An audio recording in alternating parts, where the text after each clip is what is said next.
Just doing God's work. Dante! Get out of there! You're in danger!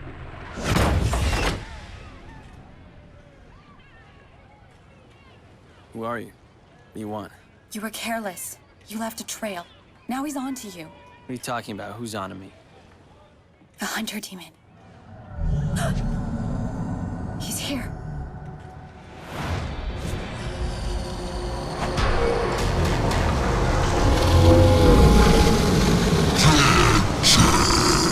He's dragging you into limbo.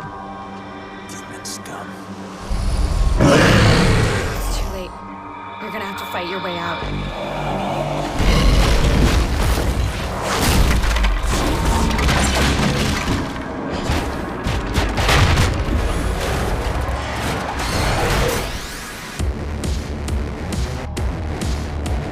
Shit.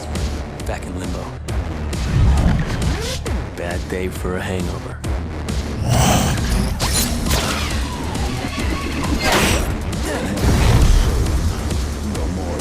Get your filthy fucking claw off my trailer. So Dante the Demon Killer is finally back in Capcom's hack and slash beat 'em up.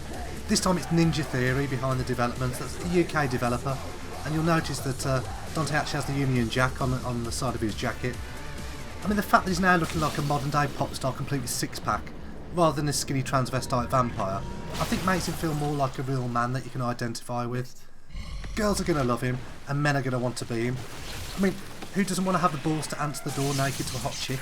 He's also got a great sense of humour, and he's a master with a variety of cool weapons. I'm also delighted that, despite the reimagining of the franchise, there's still that sense of humour that Dante's always had, and those witty exchanges that he has with some of the creatures, like this one. You can't kill me! I'm 1,200 years old! You don't look a day over 12,000. Fuck you! Fuck you! Fuck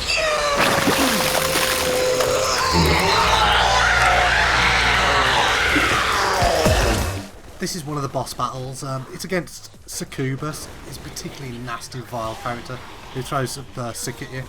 I mean, I played through the first 10 levels, and there's already been a nice variety of bosses, some entertaining fights. This is one of my favourites. And so far, gameplay has generally followed the same sort of pattern. So you're about to platforming, leading to a frenetic fight against lots of different demons, and then a final boss battle. I mean, Dante animates extremely well. I love the character design across the board so far. There's some great looking demons, and all of them provide a different type of challenge. So you'll have demons with shields that you'll need to get past before you can actually get a clean hit on them. There's harpies flying in the air, so you need the demon pool to pull them down to get in close. There's fire demons, ice demons, so you've got to use all of Dante's range of powers and weapons to counteract whatever powers the enemies have. Some of the trademark weapons are back as well, such as the Rebellion, the Sparda and the Ebony and Ivory, you know, the dual pistols. And you can intuitively switch in between them to chain together combos, which gives you the style points towards the final score at the end of each mission. I've also tested out the Osiris, which is the scythe, which can be rotated at a really fast speed. It's great for breaking up crowds. I've also tested out the Arbiter, which is the enormous demonic axe, which is great for dealing out big damage and knocking through shields. Combat's very fluid, and although there's a huge amount of moves at your fingertips, it actually becomes second nature to move between those various combinations of shoulder and face buttons to switch things up. It actually seems much more accessible and intuitive than previous Devil May Cry games, though it's definitely still challenging. The combat is extremely fast paced, and by level 5 it starts to get particularly tough as the game throws tougher enemies at you. There's dudes with chainsaws, others that roll up into a ball and lunge at you, dudes with axes, swords, you name it, they've got it. And they often have different weaknesses, and part of the fun is working out which weapon to use and then switching between them all to dish out some stylish looking punishments. I'm loving the enemy roster so far, it's varied, great character design, looking forward to seeing what they've got coming in the levels that I haven't played yet. Aside from slicing and dicing demons in a variety of ways, there's also red orbs to collect from smashing stuff to pieces, and you can spend those on items to improve health, or gold orbs that allow you to resurrect. The more points you get, the more upgrade tokens you get too, so you can level up all your weapons, giving them more power, better reach and extra moves.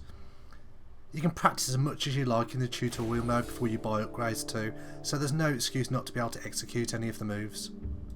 The further you progress, the more combat moves you have up your sleeve, and the more visually impressive and challenging the game gets as enemies get tougher. What's quite interesting is that the environment is your enemy too. The whole game is set in Limbo City, which is an alternate reality that has allowed the developers to be very creative with level design. I'll talk a bit about how that fits in with the story shortly. Dante's a bit like Spider-Man, as he flies through the air using his angel hook and demon pull to swing from platforms. There's a fair bit of platforming in these first 10 levels, and you have to ensure you get to use the right combination of moves to get from A to B. Though they break up the action quite nicely, they're not really much of a challenge at all. It just seems like I was going through the motions across a linear path. Where these moves do come into play, however, is when platforms combine with combat, and you can get an edge over your opponent by switching locations swiftly. It's the combat alone though that's the main star so far, and these first 10 levels ramp up in pace nicely and show off a great variety of moves. DMC is all about style and gaining A grades come the end of each level, and it's great for moving from one enemy to the next, chaining together massive combos and seeing your score rise. Though these first 10 missions are fairly linear, you can slightly stray off the path in search of collectibles such as keys, which can be used to unlock secret missions where you can gain extra rewards. The first mission that I performed was a platforming challenge against a timer. There's also hidden areas accessible by using a certain weapon to smash through a wall hiding orbs, and you can free lost souls, which is another collectible in the game. Okay, so what about the story? Well, it's actually pretty good so far. Society's being brainwashed by the government through the controlling of media and the poisoning of a soft drink called virility. Demons are heading the government and are controlling society, but they're hiding within the shadows of Limbo City. Dante slips in and out of Limbo, this weird alternate reality where he can fight the demons.